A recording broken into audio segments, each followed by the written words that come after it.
안녕하세요. 정슬입니다. 이번 강의에서는 복지국가들은 어떤 세금을 주로 거두고 있나라는 이야기를 하겠습니다. 스웨덴 얘기를 해볼게요. 스웨덴이 오늘날에도 가장 멋진 그리고 훌륭한 그리고 우리가 본받을 만한 복지국가라는 얘기를 하는데 이 복지국가를 하려면은 재원 내지는 돈이 있어야 될 거 아닙니까? 특히 정부가 세금을 걷어야 되는데 그럼 어떤 종류의 세금을 어떻게 거두고 있을까요? 라는 이제 질문을 할 수가 있는 거죠. 그러면 이제 이렇게 얘기할 수 있는데 복지국가, 특히 스웨덴 같은 나라들의 경우에 복지국가의 가장 중요한 재원은 소득세입니다. 소득세를 거두는 비율이 가장 높고요. 그 다음에 이 부가가치세도 상당히 높은 비율을 차지하고 있고요. 그리고 또 이 법인세도 굉장히 큰 역할을 하고 있습니다. 근데 어느 나라나 오늘날 선진국 내지는 이 근대적인 이 조세 체계를 가진 나라들에 있어서는 어느 나라나 다 이제 비슷한 경향을 가지는데 3대 세금이라고 합니다. 소득세, 소득세라는 건 개인 소득세입니다. 소득세와 법인세, 그러니까 법인 기업이 내는 세금. 그 다음에 세 번째는 부가가치세. 부가세라는 건 이제 여러분들 다 아시죠?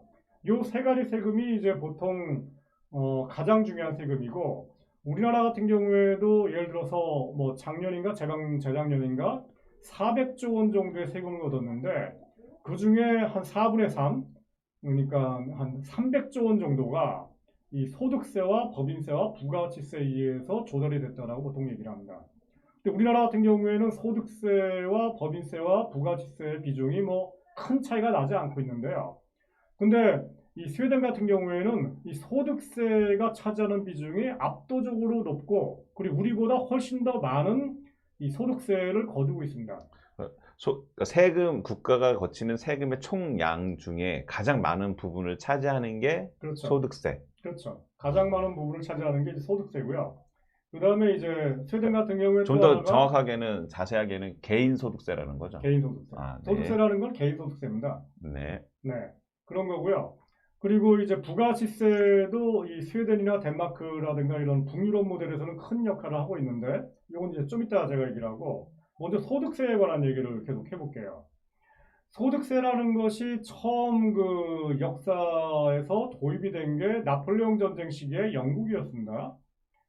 지난 시간에 제가 얘기를 한 것처럼 나폴레옹이 유럽 전체를 군사적으로 점령을 하고 마지막 남은 유럽 나라가 영국이었고 그래서 1800년에 이제 영국과 전쟁을 벌이려고 하는데 이때 영국 정부가 기존 방식, 그냥 기존 방식이라는 건 주로 이제 돈을 꾸는 겁니다. 막 로스차일드 같은 그런 이 은행들 여기서 이제 돈을 껐다가 전쟁에서 이기면 이제 이긴 힘으로 이긴 힘이라는 게 딴 게 아닙니다. 그 당시까지만 하더라도 전승국들 전쟁에서 이긴 나라들은 패전국한테 엄청나게 많은 이른바 배상금을 요구를 합니다. 네가 나한테 전쟁에서 졌으니까 온갖 금은 보화들을 나한테 내놔. 그 다음에 뭐 그림들 이런 거 다 내놔. 이렇게 해가지고 전비 조달을 한 겁니다. 이게 개인 간으로 치면 위자료 같은 거랑 비슷하네요. 그렇죠. 위자료가 아니라 뭐 깡패들끼리 서로 싸웠는데 피해 보상 및 위자료 다 깡패들끼리 서로 싸워가지고 네. 이 진 조폭 그룹이 이긴 조폭 그룹에게 가진 재산 다 내놔 해가 뺏기는 겁니다. 네네. 이렇게 해가지고 전비 조달을 했는데 이제 이런 거 가지고 이제 안 되는 시대가 이제 점점 나타나고 있는 조짐인데 그래서 이제 영국 정부가 이 세계 역사상 처음으로 이 소득세를 도입을 했고 이 당시 대부분의 서민들, 농민들, 뭐 도시 노동자들은 세금을 안 냈고요. 이 부유층들, 신흥 부르주아들, 그러니까 공장주들, 무역상들, 그다음에 토지 귀족들, 여기가 이제 뭐 이 소득의 뭐 몇 퍼센트 정도를 세금을 내라. 뭐 사실은 별로 많지도 않았습니다. 뭐 세금의 세율이 한 뭐 10%도 안 됐다고 얘기를 하는데 이 세금을 갖다 처음으로 냈는데 이게 이제 전쟁 때문에 어쩔 수 없이 세금을 내게 된 거예요. 그 얘기 뒤집으면 뭡니까? 세금 전쟁이 딱 끝나니까 나폴레옹이 짓고 영국이 이긴 거죠. 그러니까 바로 세금을 없애버렸습니다. 그리고 나서 소득세라는 게 다시 세계 역사상 본격적으로 도입되는 게 언제죠? 제가 피케티 강의 시간에 계속 얘기했지만은 소득세라는 게 다시 전면적으로 유럽에서 세계적으로 도입되는 게 바로 1차 세계대전 때입니다. 자, 중요한 포인트. 소득세라는 게 이 복지국가의 가장 중요한 재원인데 이 가장 중요한 재원이 소득세가 복지국가를 하기 위해서 만들어진 게 아니라는 겁니다. 여러분들 굉장히 중요한 포인트입니다, 이게. 왜냐하면 그러니까 오늘날 우리나라에서 한국에서 소득세 세율을 저는 높여야 된다고 생각하거든요. 세율만 높이는 게 아니라 세금 수입도 늘려야 된다고 생각하는데 그래야지만이 우리가 원하는 복지국가를 향해 나아갈 수가 있는데 하지만 복지국가를 하자라고 하면서 이 소득세가 전면적으로 도입되지는 않았다라는 겁니다. 이게 중요한 포인트입니다. 그리고 결국은 이제 전쟁을 하기 위해서 도입된 세금이고요. 그렇기 때문에 1차 세계대전이 끝나자마자 다시 세금을 줄이거나 없애려고 했던 겁니다. 1920년대에 전쟁 이후에는 미국과 유럽 나라들이 대대적으로 소득세 세율을 낮춥니다. 부자 감세를 한 거죠. 근데 이제 어떤 일이 벌어지느냐? 여러분 이제 이 피케티 책에도 나오고 이제 이 책에도 나오고 그러는데 전쟁 1차 세계대전이 끝난 다음에 이 전쟁 끝나고 나서 평화의 시기가 번영의 시기가 온 게 아니죠. 왜냐하면 1차 세계대전이 끝날 즈음에 러시아에서 레닌과 공산당이 주도하는 혁명이 일어났습니다. 못 살겠다 꾀꼬리 이런 얘기를 한 겁니다. 그러니까 못 살겠다 정권을 뒤집자 했고요. 러시아 혁명의 영향이 유럽 전역으로 퍼져가지고 영국, 프랑스, 독일 이런 데서도 뭔가 불온한 기운이 돌았습니다. 그리고 더군다나 이게 중요한 게 전쟁 직후의 시기였기 때문에 이 무장한 사람들이 많았어요. 거리에. 총 들고 다니는 사람들도 많았고요. 한마디로 무장 반란이 일어날 만한 그 흉흉한 분위기가 독일에서, 영국에서, 프랑스에서 이런 것도 있으니까 이제 어떤 일이 벌어지냐면은 그동안 소득세를 어거지로 전쟁 때문에 냈던 이 부유층들이 야, 공산주의 혁명이 일어나는 것보다는 차라리 우리가 세금을 계속 내자. 그래서 복지를 좀 해주자. 그래서 복지국가를 만들면은 저것들, 그러니까 저 없는 놈들이 우리를 왼수로 취급하지 않지 않겠느냐. 무장반란이 일어나지 않을 거 아니야? 라고 하면서 이게 뭔가 사회적인 동의가 좀 이루어져가지고 소득세를 완전히 없애진 못하고요. 나폴레옹 전쟁 직후처럼 소득세 세율을 좀 낮추기만 한 겁니다. 이런 식으로 1920년대가 지나간 겁니다.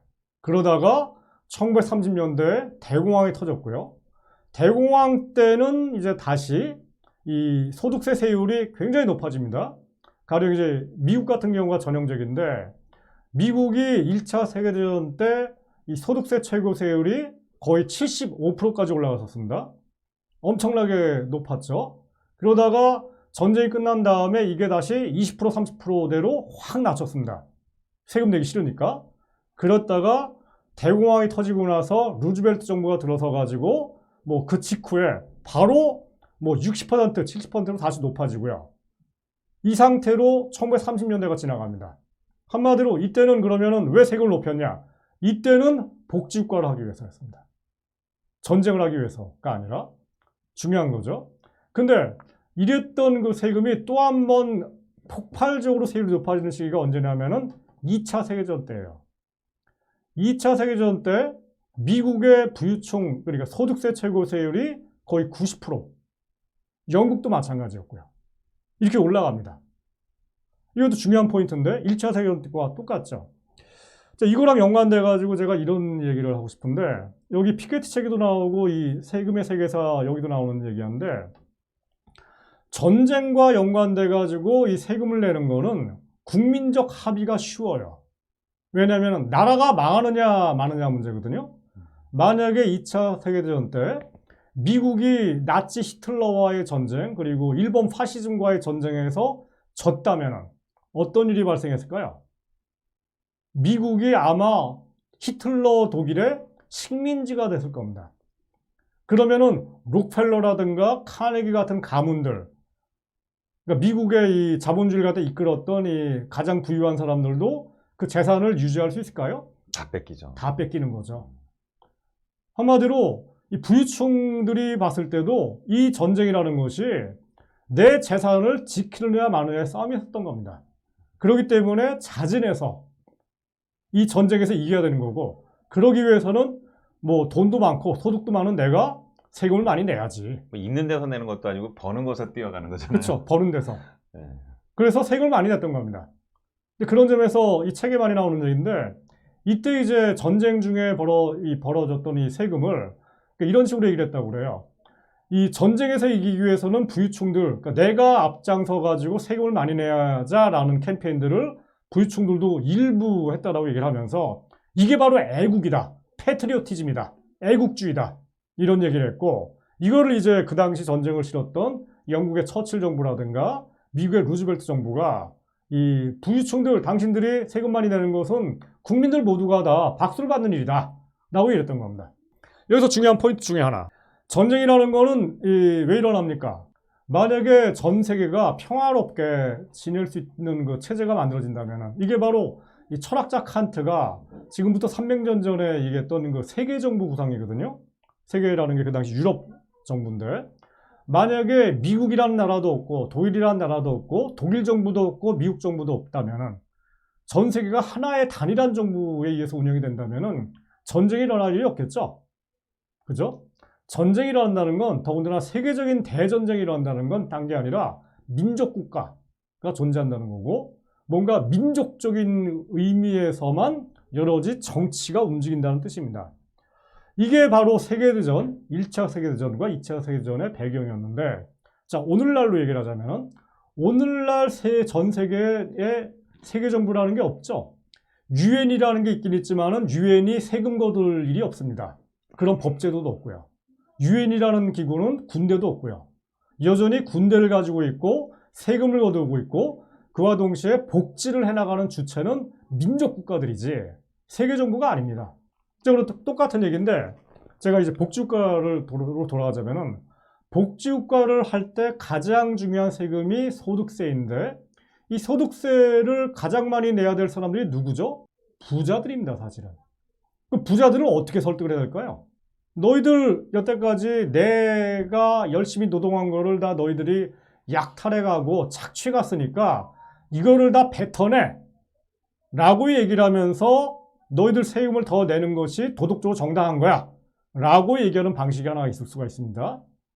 이런 식으로 얘기한 게 이제 가령 20년 전에 그 당시 그 처음 만들어진 우리나라의 민주노동당, 민노당이 내걸었던 슬로건이 뭐였냐면은, 부자에게는 세금을, 서민들에게는 복지를. 바로 이 슬로건입니다. 부자들, 너희들은 지금까지 우리로부터 많은 것을 약탈하고 착취해왔으니까 너희들에게 우리가 세금을 강제로 내게 해가지고 이거를 가지고서 서민들에게는 복지를 해주겠다 라는 겁니다. 부유세였죠 그때. 부유세만 아니라 뭐 여러 가지 뭐 딴 거에 다 들어가는데, 뭐 소득세라니 뭐 이게 다 들어가는 건데, 자, 그런데 자, 이런 식으로 이제 이 세금을 거둘 수 있는 것도 일정 정도 이제 논리적인 그 이야기가 있고요. 또 하나 방식은 이제 어떤 게 있냐면은, 제가 지금 얘기한 것처럼 부자들 너희들도 우리 한 나라의 일원이 아니냐. 가령 미국이라는 나라의 한 일원이 바로 록펠러라든가 카네기 같은 사람들이 아니냐. 근데 우리가 이 전쟁에서 이겨야 된다. 그래야지만이 너희들도 산다. 그렇기 때문에 너희들이 이 나라 내지는 국가 공동체를 위해서 기부를 좀 해라. 근데 기부라는 것이 그냥 자선사업이 아니라 이 세금을 좀 많이 내라 라고 얘기를 할 수가 있습니다.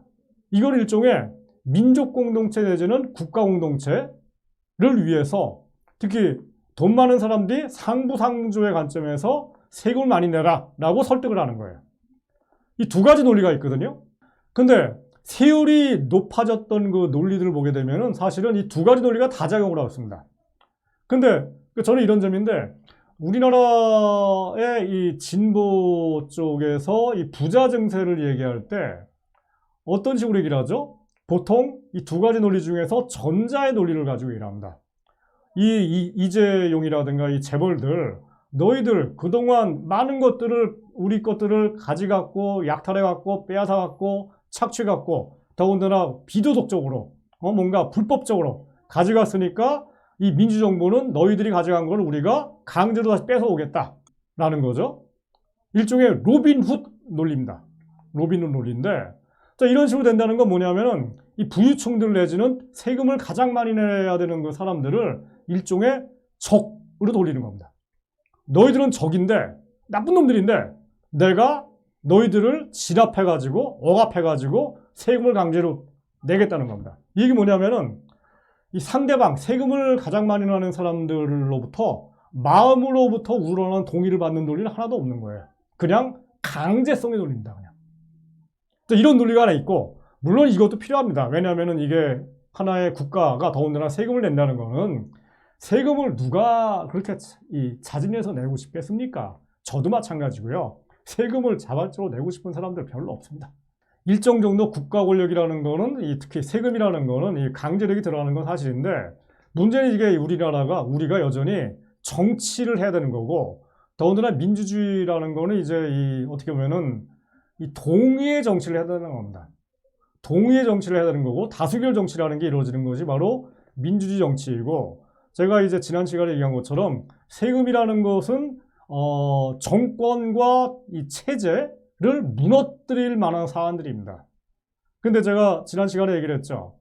우리나라 역사에서 세금 걷었다가 정권이 무너진 사례가 3가지가 있었다. 첫 번째가 박정희 정부, 부가가치세. 두 번째가 노무현 정부, 바로 부동산 보유세. 세 번째가 문재인 정부, 역시 부동산 보유세. 이것 때문에 정권이 무너지거나 아니면 정권 재창출에 실패한 경우라고. 똑같은 얘기입니다. 이 세금이라는 거는 여러 가지 논거와 정당성 같은 것들을 제시를 해야 되는데, 그 중에 일부는 강제성의 논리, 그리고 뭔가 착취와 약탈한 거를 다시 되돌려 온다라는 논리가 있지만은, 또 한편에서는 자발적 설득의 논리가 중요하다는 거죠. 근데 이 자발적 설득의 논리를 어떻게 만들 것인가가 제가 볼 때는 한 사회에서 여론 지형, 담론 지형에 있어서 이 주도성, 이거를 이제 그람시가 헤게모니라고 표현했습니다. 이 헤게모니 전쟁에서 이기지 못한다면은 사회 전체의 여기 구성원들, 민주정치에서 다수결 유권자들을 설득하는 게 쉽지가 않고, 그 얘기 뭐냐면은 이 선거에서 이길 수가 없다는 겁니다. 그리고 이런 점에서 저희가 배워야 될 게 바로 스웨덴인데, 스웨덴 같은 경우에 간략하게 얘기하자면요, 스웨덴이 소득세를 굉장히 많이 걷고 있고요, 법인세는 상대적으로 덜 거두고 있습니다. 그리고 부가가치세는 상대적으로 다른 나라보다 더 많이 거두고 있고요, 상속세는 없습니다.